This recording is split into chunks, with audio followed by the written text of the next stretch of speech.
Hey, what up, Long Beach? Welcome back to the 562.org. It's Eli, and this high school flag football video is brought to you by the fine folks at Naples Rib Company. All of our flag football coverage this year is sponsored by the Los Angeles Chargers. All of our Lakewood coverage this year is sponsored by JP Crawford. And all of our Poly coverage this year is sponsored by Bryson Financial. Thank you to all of our sponsors.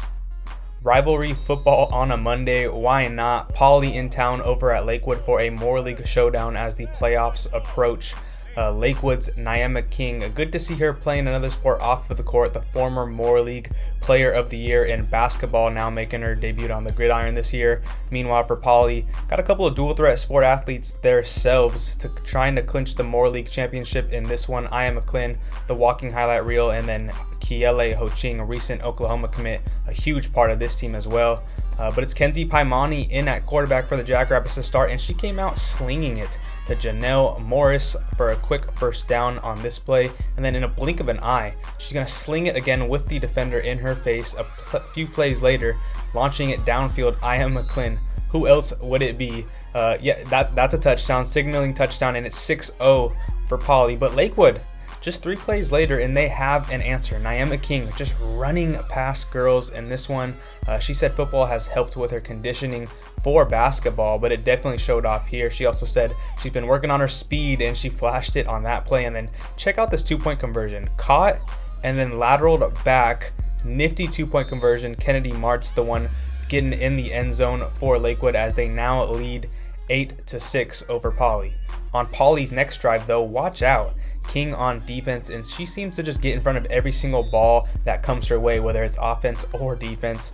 Poly, though, gonna stiffen on defense, get right back work to Paimani, gonna hit Brooklyn Richardson across the field for a nice gain here.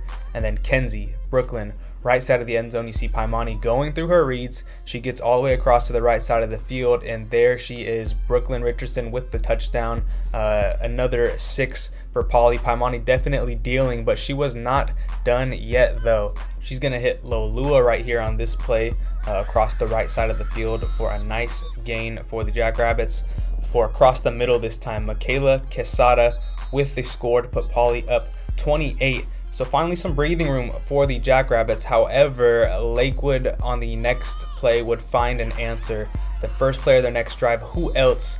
Naima King just getting behind the defense for the score twice now in this game. She finished the game with 2 interceptions and those 2 touchdowns. Definitely a baller no matter what the sport is.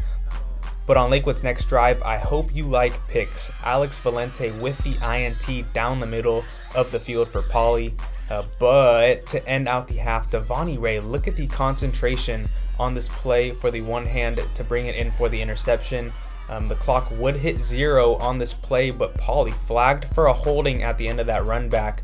Gonna give Lakewood one last play with 1 second on the clock to end out the half. So Lakewood gonna heave it up, and that's not who you want around the ball. Kiele Ho-Ching is there for Poly. Sometimes you got to give up the holding call to get the interception, but Poly will definitely take it as they go into the half up 20-8. Midway through the second half, Paimani still at quarterback, gonna scramble around. Had a really nice game using her legs and her arm. Then after PI call to set Poly up with even better field positioning, Aya McClin, the cherry on top for the Poly offense with the little dance. She knew she had to cut it short, not get the flag there, but that puts them up 26-14. And then to close it out on defense, she needed the cherry on top there too. McClin, another masterpiece of a game with 2 touchdowns and 3 interceptions. That's now 10 interceptions on Lakewood this year alone. Poly gonna go ahead and clinch the Moore League title with this one. Their next 2 games to close out the season will be against Cabrillo and Jordan. Meanwhile, Lakewood will close out their season against Milliken and Compton. For more coverage of Long Beach sports, you're in the right spot, the562.org.